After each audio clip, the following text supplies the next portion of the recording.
So after my skin grafting was done, I remained on the burn care unit for a while longer before being moved up to the children's ward, which wasn't much better if I'm honest. Though, it's where the weirdness first began. The layout of the children's ward was like many other hospitals, beds laid out in 2 opposing rows, with around 8 beds in each row, and the private rooms were further up near the nurses' station. It didn't get very dark at night down my neck of the ward, as the moon was generally right outside the windows behind my bed, and so, for me, the ward was always nicely lit at night. I could watch the nurses as they did their checks and whatnot, could spy on the girl opposite me as she sneaked her chocolate at the same time as me. And honestly, nighttime on the children's ward was always my favorite time. I was in the second bed from the bottom of the ward, and in the bed to my right was a boy whom I'll call Mushy. He had been badly burned on his torso after being left alone by his parents, and after he had finished playing with his motorbike, yes, a motorbike for an 11-year-old, Mushy had gone into the house to set up the fire. It was a disaster waiting to happen for the poor lad. Anyway, my mother stayed with me throughout my time at the hospital, often sleeping in a makeshift bed on the floor, using nothing but sheets and pillows. Mushy's parents weren't exactly up for an award, and we rarely saw them visit him. So when Mushy had a nightmare, my mother took up the duty of seeing to him.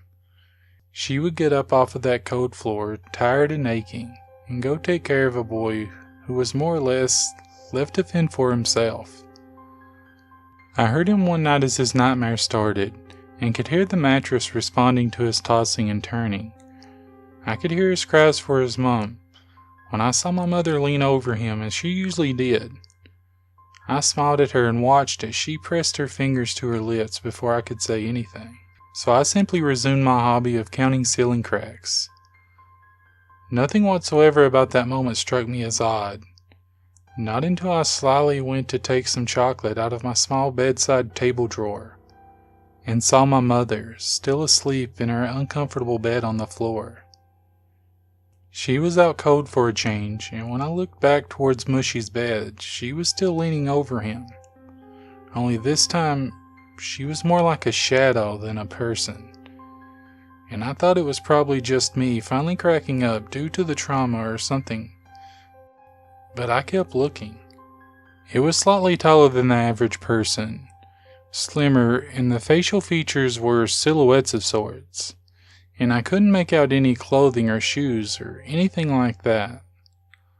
The person or whatever was just leaning over Mushy as though they had never seen a child before, much less a male child, because the only word to describe what little expression it had was fascination. The shadow person, as I called it, looked back at me and again pressed a finger to the lips, and silent I remained as I just kept on watching what they did. At one point I'm sure the shadow stroked Mushy's head and face, then pulled at the blankets around him. And it was shortly after that the shadow just went. It didn't disappear or melt into the background. It was just there one minute and gone the next, leaving behind absolutely no trace whatsoever.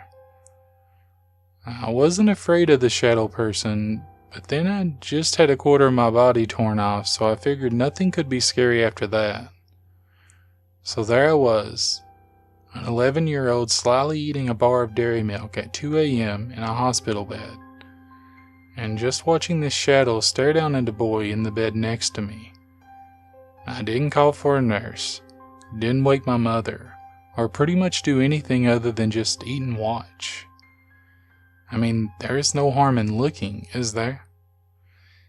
And that's what this shadow was doing until it wasn't there anymore, and I simply shrugged it off and put it down to me losing what few marbles I had left. After all, who would believe a girl in a hospital that was just drugged up to the eyeballs about something like that? Not a word about that incident left my mouth until 2 months down the line, when a nurse from the ward drove all the way from that hospital to come visit me.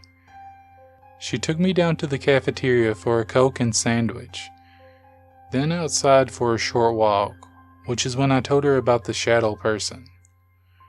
Apparently, the nurses on that ward thought it had been my mother going around and checking on the kids at night. But when oddities continued after I was sent back to Durham, the whispers began. They never knew who was tucking kids in at night, who was stopping Mushy's nightmares and pulling the curtains around the beds. But since no harm was ever done, they just ignored it. She didn't say much else on the subject, and she didn't seem to be at all uncomfortable with it. So I simply let it go, and we carried on discussing my recovery and the psychotherapy hell that was about to come my way.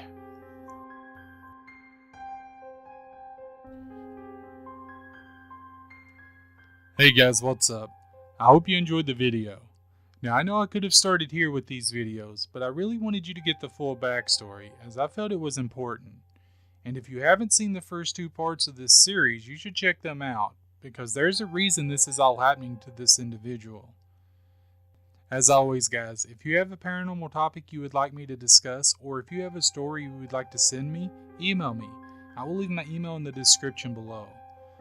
Also, if you send me your story, please change any name or details you would like different. And if you send me your story, please provide consent for me to use it. Please like and share the video guys, and if you haven't subscribed already, please hit the big red subscribe button. Thanks so much for watching, and have a great day.